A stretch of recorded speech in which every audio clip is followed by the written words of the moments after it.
Cynthia Robertson here. Shame. Do you feel it? It's a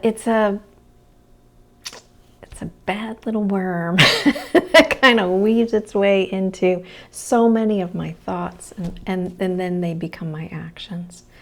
And it's taken me a long time to acknowledge the shame. And shame comes now in forms of like when I get overwhelmed and I think, oh, see, I can't do it.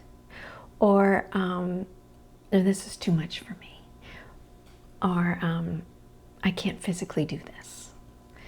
And that too has kept me stuck. I'm not completely unstuck from that, to be honest.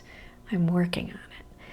And recognizing it and just kind of being aware. Like, awareness is like 95% of all this stuff, right? Once we become aware of something that's bothering us, it doesn't work when someone else is bothered by it. Like I said before, and like my ex-husband would keep saying, I didn't do it, you know, but so it doesn't matter if somebody else points out the problem. It's when it bothers us that we can do something about it. So we have to become aware of it. So shame was a huge thing. And I even felt shame for feeling shame, if that makes any sense, but it's true. There are so many things, again, since I blamed myself for others people's awful actions, I thought there was something wrong with me. That is shame. And that is carried through so much of my life. And that idea that I am not capable is another like thing that has run through my life, and has shown me over and over again, like, oh, you need to really question this, you know. And I guess that's the neat thing, is that it's not there to shame us some more or to beat ourselves up with. It's there to be like, why don't you look at this so that it can go away. Or it doesn't really go away, but, well, shame kind of diminishes, but something else will take its place. Something fruitful and positive can take its place when we kind of bring it to, you know, the surface, to the light, right? We bring our darkness to the light so it can be seen, and then have shine light on it, and it'll grow into something else. That's kind of what happens. It's hard though. I'm not saying it's not hard.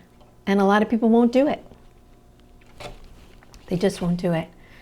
I remember years ago when I was getting some help and I asked my father to join me, and there was this beautiful experience that happened, and it was very loving and people were really generous, and I thought, wow, what a beautiful experience this has been, and this will show them that we're on the right track. We walked out of that room and my dad turned to me and he goes, I'm glad you found something that helps you. He goes, but I can't do this.